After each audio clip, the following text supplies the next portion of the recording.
Hi hello friends, welcome to my channel. இன்றைக்கி நம்ம சேனலில் என்ன வீடியோ பார்க்க போகிறோம் அப்படின்னா, ஒரு குட்டி அட்வைஸ் தான். யாருக்கு அப்படின்னா, இந்த ஒரு டீனேஜ் பிள்ளைங்க இருப்பாங்கள்ல, காலேஜ் படிக்கிற பிள்ளைங்களுக்கும் ஸ்கூல் படிக்கிற பிள்ளைங்களுக்கும். இது உங்களோட கூட பிறந்த அக்காவாக நீங்கள் என்ன நினச்சாலும் சரி தான், இல்லை உங்களோட சொந்தக்கார பொண்ணாக நினச்சாலும் சரி தான், கண்டிப்பாக இந்த வீடியோ உங்களுக்கு ரொம்பவே யூஸ்ஃபுல்லாக இருக்கும். வீடியோ பார்த்துட்டு நான் பேசுகிறது உங்களுக்கு நல்ல தகவல் தான் அப்படின்னு உங்களுக்கு புரிஞ்சிச்சுன்னா மறக்காமல் லைக் போடுங்க. பிடிக்கலன்னா ஸ்கிப் பண்ணிவிட்டு போயிட்டே இருங்க, சரியா? வாங்க வீடியோக்குள்ளே போகலாம். இன்றைக்கான டாபிக் பார்த்திங்கன்னா, காதல் கல்யாணம், அந்த காதல் லவ் மேரேஜ் அது பண்ணுறது வரமா சாபமா அப்படிங்கிறது தான். எதுக்காக இந்த வீடியோ நான் போடுறேன் அப்படின்னா, எங்கள் ஃபேமிலி சைட்லேருந்து ஒரு பொண்ணு, நான் அவளை வச்சு தான் சொல்கிறேன். அதே மாதிரி நிறைய பிள்ளைங்க காதல் அப்படிங்கிற விஷயத்த கையாள தெரியாமல் நம்ம யூஸ் பண்ணிக்கிறோம். அதனால் என்னென்ன பிரச்சனை வருது, எவ்வளோ மன அழுத்தம் வருது, எத்தனை பேருக்கு அதால் கஷ்டம் அப்படிங்கிற விஷயத்த கொஞ்சம் யோசித்து பார்த்தா கண்டிப்பாக நமக்கு அது ஒரு வரமாக இருக்கும். அப்படி இல்லையா, லவ் மேரேஜ் நமக்கு ஒரு சாபமாக இருக்கும். பார்க்கலாமா? பொதுவாக அந்த காதல் அப்படின்னாலே படிக்கிற வயசு பிள்ளைங்கள்லேருந்து, இல்லை படிக்காத வயசு பிள்ளைங்க, ஸ்கூலுக்கு போகாத பிள்ளைங்க, ஏதாச்சும் கடைகளில் வேலை பார்க்கலாம், யாருக்காக இருந்தாலும் ஒரு 15 வயசுலேருந்து ஒரு 25 வயசுக்கு உள்ள அந்த காதல் கண்டிப்பாக வரதான் செய்யும். காதல் வராதவங்க மனுஷனே இல்லை. அது கரெக்டான விதத்தில் கையாளணும். நான் அப்படி தான் சொல்லுவேன். படிக்கிற ஸ்டேஜில் வரக்கூடிய அந்த லவ் ஒரு காணல் நீர் மாதிரி, கண்ணுக்கு நல்லா தெரியும், கிட்ட போய் பார்த்தா எல்லாம் ஒன்றுமே இல்லாத மாதிரியே இருக்கும், சரியா? இதுதான் லவ். அந்த படிக்கிற வயசில் நல்ல பையனாக இருந்து, நம்ம கூடவே நல்ல ஃப்ரெண்டாக இருந்து, நம்மளை காலேஜ் படிக்க வச்சு, நமக்கு கல்யாண வயசு ஒரு 25 வயசு வர்றது வரைக்கும் அவன் வெயிட் பண்ணி நம்ம வீட்டில் முறைப்படி ஒரு பொண்ணு கேட்டு கல்யாணம் பண்ணுனா அப்படின்னா அது சூப்பரான காதல். அவனும் நல்ல வேலை பார்த்து நல்ல சம்பளம் வாங்கி ஒரு நல்ல வீடு கட்டி சூப்பராக செட்டில் ஆகிருக்கணும் அப்படின்னா அந்த காதல் சத்தியமாக சூப்பர். அது ஒரு வரந்தான் அப்படி தான் நான் நினைப்பேன். ஆனால் கண்மூடித்தனமாக ஒரு காதல் வரும் பார்த்திங்களா, லவ் பண்ணும்போது நல்லா தான் இருக்கும். இப்போ நம்மளை ஸ்கூல் படிக்கும்போது நீ ரொம்ப அழகாக இருக்கா அப்படின்னு ஒரு பையன் நம்மக்கிட்ட சொன்ன உடனே நமக்கு அப்படியே ஏதோ உச்சந்தலைக்குள்ளே ஐஸ் கட்டியை தூக்கி வச்ச மாதிரி நம்ம அப்படியே தூக்கி அந்த பையன் அந்த சொன்ன ஒரு வார்த்தைக்காக அவனுக்கு நம்ம இதயத்தை கொடுக்குறோம். ஆனால் நம்மளை 25 வருஷம் வளர்த்த பெற்றவங்கள ஒரு செகண்டில் தூக்கி போடுறோம். இது தானே உண்மை. ஃபஸ்ட்டு லவ் பண்ணும்போது சூப்பராக தான் இருக்கும். அவனும் நம்மளை பார்த்து பேபி, செல்லம், குட்டிமா அப்படியெல்லாம் சொல்லுவான். ஆனால் போக போக முதல்ல ஸ்வீட்டாக தெரிஞ்ச காதல் 1 வருஷம் 2 வருஷம் போக போக அது வரைக்குமே இப்போ இருக்க காதல் கண்டினியூ ஆகுதா அப்படின்னு தெரியாது. ஆனால் போக போக புஸ்வான மாதிரி எப்படி போயிடும், கசப்பாயிரும், சரியா? நம்ம பண்ணுற பெரிய தப்பு என்னென்னா, ஒருத்தன் புதுசாக வந்தால் நம்மளை அழகாக இருக்கான்னு சொன்னால், அப்படி இல்லை நம்மக்கிட்ட வசதி இருந்தால் கூட ஒரு சில பசங்க நம்மளை ஏமாற்றி கல்யாணம் பண்ணணும் அப்படிங்கிற ஒரு தாட்டில் வருவாங்க நம்மக்கிட்ட பேசுகிறதுக்குன்னு. அப்படி ஒரு நாள் ஒரு பழக்கத்தில் நம்ம மேலே நம்மக்கிட்ட ஒரு ஐஸ் வச்சு பேசுகிறவனை நம்பி மயங்கி நம்மளை 25 வருஷம் வளர்த்த பெற்றவங்களை நம்ம மறந்துடுறோம். நமக்காக நம்மளை ஸ்கூலில் நல்லா படிக்க வச்சு நல்ல ஒரு காலேஜில் நல்ல டிகிரியில் கொண்டு சேர்த்து விட்டுருப்பாங்க யார்? நம்ம அப்பா அம்மா. நம்ம அப்பா நமக்காக, ஐயோ நம்ம பொண்ணு காலேஜில் ஃபீஸ் கட்ட ரூபாய் கேட்டாலே, ஸ்கூல் ஃபீஸ் கட்ட பணம் கேட்டாலே அப்படின்னு சொல்லி ராத்திரி முழுக்க கண்ணு உறக்கமும் இல்லாமல் ஓட்டி பார்த்து கூடுதல் சம்பளம் வாங்கி அந்த காசை அவர் தின்னாரோ திங்களையோ பட்னி கிடந்து அடுத்த நாள் சந்தோஷமாக இந்தாமக்கா இதை கொண்டு காலேஜில் ஃபீஸ் கட்டு, இதை கொண்டு ஸ்கூலில் கட்டுன்னு தருவார். நம்ம உண்மையாக அந்த காசு காலேஜ் ஃபீஸ்க்கும் ஸ்கூல் ஃபீஸ்க்கும் வாங்கியிருப்போமான்னா தெரியாது. நம்மளோட காதலனுக்கு ஒரு கிஃப்ட் வாங்கி கொடுக்கறதுக்காக ஒரு 2000 ரூபா வாங்கியிருப்போம். உண்மையாக காதல் பண்ணுறவங்க கண்டிப்பாக இந்த தப்பை செஞ்சுருப்பீங்க. ஒரு கணம் யோசிச்சு பாருங்கள். ஒரு செகண்டில் வாயில் போட்டுட்டு தின்னுட்டு பேப்பரை தூர போடக்கூடிய ஒரு டைரி மில்க்கு, அந்த டைரி மில்கோட விலை காஸ்ட்லியானதுன்னா 500 ரூபா. அந்த 500 ரூபாய்க்கு உங்கள் அப்பா அம்மா எவ்வளோ கஷ்டப்பட்டிருப்பாங்க, அதை கொஞ்சம் யோசித்து பார்க்கணும். அதுக்காக நீங்கள் லவ்வே பண்ணாதீங்கன்னு சொல்லலை. லவ் பண்ணும்போது காதலனை லிமிட்டாக வச்சுக்கோங்க. அதே நேரத்தில் உங்கள் பெற்றவங்களுக்கு நீங்கள் முன்னுரிமை எப்போவுமே மனசில் வைக்கணும். நம்ம காதல் பண்ணுறோம், ஆனால் நம்ம அப்பா அம்மா சம்மதத்தோடு தான் நம்ம கல்யாணம் பண்ணணும் அப்படின்னு ஒரு பொண்ணு நினச்சிட்டான்னா அவள் வாழ்க்கை அப்படிங்கிற இதில் ஒரு சேத்துலேருந்து அவள் எழும்ப போகிறான்னு அர்த்தம். இல்லை பெற்றவங்களே வேண்டாம், என் காதலன் தான் எனக்கு உலகமே அப்படின்னு நினச்சா அவள் சரியான சேத்துக்குள்ளே போய் மாட்ட போகிறான்னு அர்த்தம். நான் யாரையுமே சொல்ல விரும்பலை, எங்கள் குடும்பத்து சைடு சரியா. கொஞ்சம் நெருங்கின சொந்தத்தில் ஒரு பொண்ணு, நல்ல வசதி தான். 200 பவுனுக்கு அவங்க அப்பா நகை சேர்த்து வச்சுருக்காங்க. ஒத்தைக்கு ஒரு பொண்ணு அப்படின்னு. அவளும் இருந்தா, 26 வயசு வரை இருந்தா. அவளுக்கு ஒரு பையனை பிடிச்சிருக்கு. ஆனால் அந்த பையன் வீட்டில் வசதியாக ஒன்றுமே தெரியாது. ஒரு 2 மாத காதல் தான். அவள் அந்த வீட்டில் ஒத்தைக்கு ஒரு பொண்ணாக 4 அண்ணனுக்கு ஒரு தங்கச்சியாக பிறந்திருந்தா. அப்போது அந்த வீட்டில் எவ்வளோ செல்லங்கள், எவ்வளோ ஆசைகள் எல்லாம் அவள் வாழ்க்கையில் என்னென்ன வாயெடுத்து கேட்குறதுக்கு முன்னாடி அந்த வீட்டில் வாங்கி கொடுத்தாங்க. எவ்வளோ ஒரு அந்த பொண்ணு மேலே மதிப்பு மரியாதை இருந்தால் பெற்றவங்க அவளுக்குன்னு ஒரு 200 பவுன் சேர்த்து வச்சுருப்பாங்க. ஒரு செகண்டில் கண்மூடித்தனமாக வந்த காதலில் ராத்திரியோட அப்படியே ஓடியாச்சு. அந்த தகப்பன் இன்னைக்கு வரைக்கும் அந்த பொண்ணை சேர்த்துருக்காரா கிடையாது. எதுக்காக அப்படின்னா, சின்ன வயசுலேருந்தே சொல்லியிருந்தாராம், எனக்கு இந்த மாதிரி லவ் பண்ணி கல்யாணம் பண்ணால் பிடிக்காதுன்னு அந்த வீட்டில் சொல்லி சொல்லி வளர்த்த பிள்ளை. அவளுக்கே நம்ம அப்பாவுக்கு இந்த மாதிரி விஷயங்கள் பிடிக்காது அப்படிங்கிறத அவள் மண்டையில் ஏற்றிக்கலாம். 2 மாதத்தில் ஒருத்தன் என்ன பேசுனான்னு தெரியாது. 26 வருஷம் தூக்கி வளர்த்த அப்பாவை தூர எறிஞ்சிட்டு போயிட்டா. இது எதுக்கு சொல்கிறேன் அப்படின்னா, இப்படி தான் இங்கே பல பெண்கள் இருக்காங்க. நிறைய பிள்ளைங்க இப்படி தான் இருக்காங்க. இன்றைக்கி அவள் லைஃப்பில் தினமும் ஒவ்வொரு ஸ்டேட்டஸ் வைக்கிறா.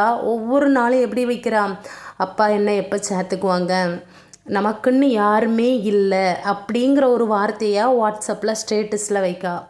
அவள் வைக்கிற அந்த ஒரு வார்த்தையில் நான் என்ன புரிஞ்சுக்கிட்டேன்னா, அவளை ஆசை காட்டி அந்த பையன் கூட்டிகிட்டு போனானே, அவன் கூடவுமா அவளுக்கு துணையாக இல்லை. அவள் எனக்குன்னு யாருமே இல்லை அப்படின்னு ஒரு வார்த்தையை ஸ்டேட்டஸில் வைக்கிறதுக்கு என்ன காரணம்? அப்போ காரணம், இந்த 5 மாதத்தில் இவள் 2 மாதம் லவ் பண்ணியிருக்கா. கல்யாணம் பண்ணிட்டு போய் 3 மாதம் ஆகுது. குழந்தையும் உண்டாகியாச்சு. அப்போ வாழ்க்கை இந்த 5 மாதத்தில் முடிஞ்சு போகிற மாதிரி அந்த பொண்ணு ஃபீல் பண்ணியிருக்கலாம். இதே மாதிரி தானே எல்லாருக்கும் இருக்கும்.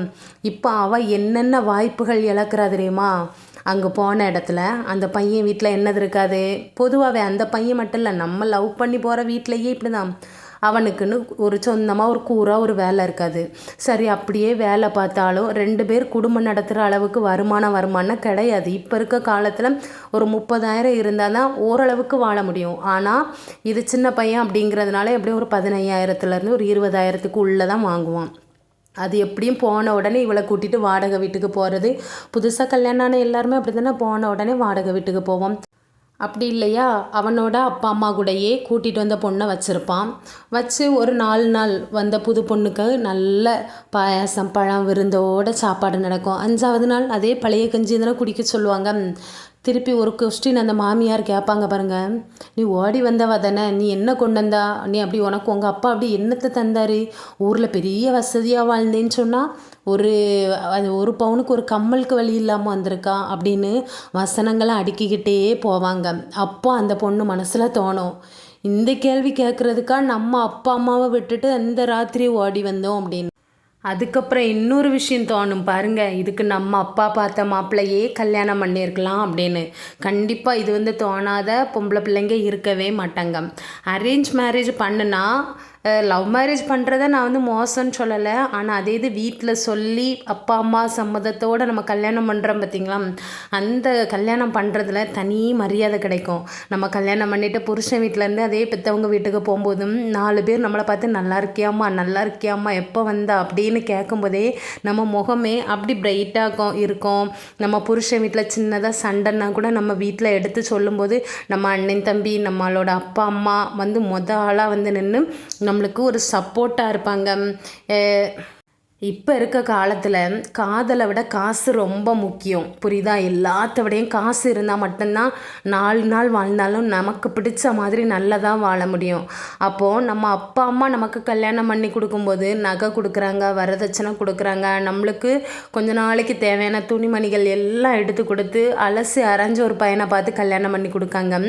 அப்போது நம்மளை நம்பி நம்ம ஃப்யூச்சரில் நம்ம புருஷன் கூட எந்த ஒரு பிஸ்னஸில் இறங்கினாலும் சரி தான், புதுசாக வீடு கட்டுறதா இருந்தாலும் சரி தான், நம்மளை நம்பி நம்ம அப்பா அம்மா நகை போட்டு விடுவாங்க. நம்மளுக்கு காசுக்கு அடுத்தவங்க கிட்ட போய் கையாந்தி நிற்கணும் அப்படிங்கிற ஒரு பிரச்சனை வராது.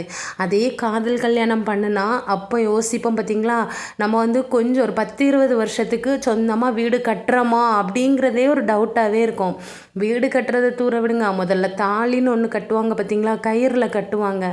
அதுதான் நம்ம அப்பா அம்மா நம்மளை சேர்த்துக்கிட்டாலும் நம்ம வந்து லவ் மேரேஜ் பண்ணி நம்ம வீட்டுக்கு வந்துட்டு போயிட்டு இருந்தால் கூட ஒரு தங்கத்தாலி கூட போடலையா அப்படின்னு கேட்பாங்க. இதை எத்தனை பேர் வந்து காதால் கேட்டு அழுதுருக்கீங்க அப்படின்னா மறக்காமல் கமெண்ட் பண்ணுங்கள்.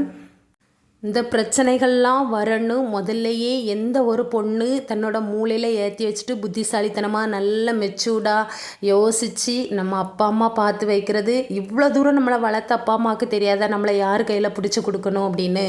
அந்த உரிமையை அவங்களுக்கு நம்ம கொடுக்கணும்.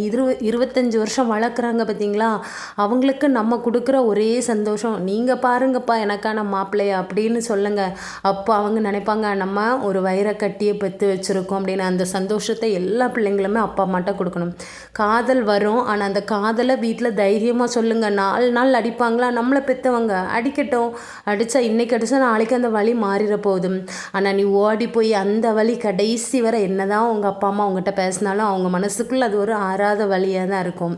4 நாள் அடிபட்டாலும் பரவாயில்லைங்க, ஓடி மட்டும் போவாதங்க. வீட்டில் சம்மதத்தோட அண்ணன் தம்பி அக்கா தங்கச்சி எல்லாரோட முன்னிலையில் அழகாக கல்யாணம் பண்ணுங்க. நமக்கு எல்லார மாதிரி சீர் சிறப்பு எல்லாம் தரட்டும். நம்ம வந்து லவ் மேரேஜ் பண்ணிவிட்டு ஒரு டெலிவரி பார்க்கணுன்னா கூட கவர்மெண்ட் ஹாஸ்பிட்டலில் நாய்க்காவல் கிடந்து நம்மளுக்கு பக்கத்தில் துணைக்கு நம்ம அப்பா அம்மா இல்லாமல் அப்படியெல்லாம் நிறைய பெண்கள் வலியும் வேதனையும் சொல்லி அழுறாங்க. ஆனால் அதே நம்ம வந்து அப்பா அம்மா பார்த்து வச்ச மாப்பிள்ளைக்கு கல்யாணம் பண்ணால் நம்மளை ப்ரைவேட் ஹாஸ்பிட்டலில் கொண்டு போய் சூப்பராக பிரசவம் பார்த்து ஃபஸ்ட்டு டைம் ஒரு வளைகாப்பு வைப்பாங்க பாருங்கள். அதெல்லாம் வந்து அனுபவிக்கணும், புரியுதா? எல்லாமே சந்தோஷந்தாங்க.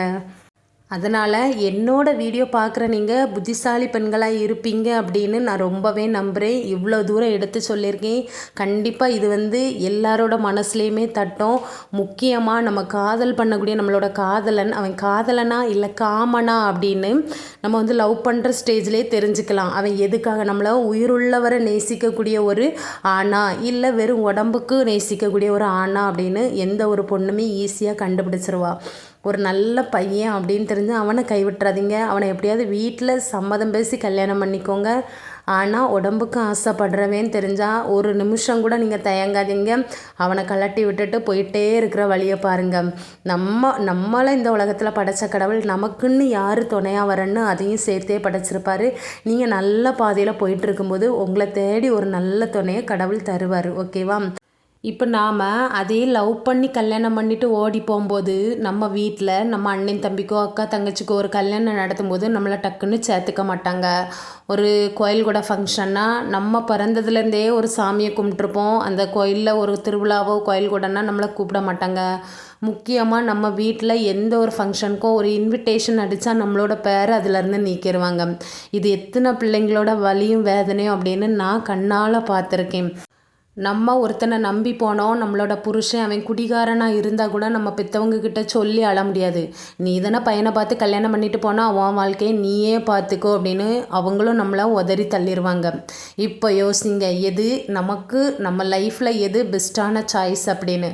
என்னோடய கண்டென்ட் பிடிச்சிருந்தா மறக்காமல் லைக் போடுங்க. நாளைக்கு சூப்பரான ஒரு வீடியோவில் உங்களை பார்க்குறேன். சரியா? பாய்.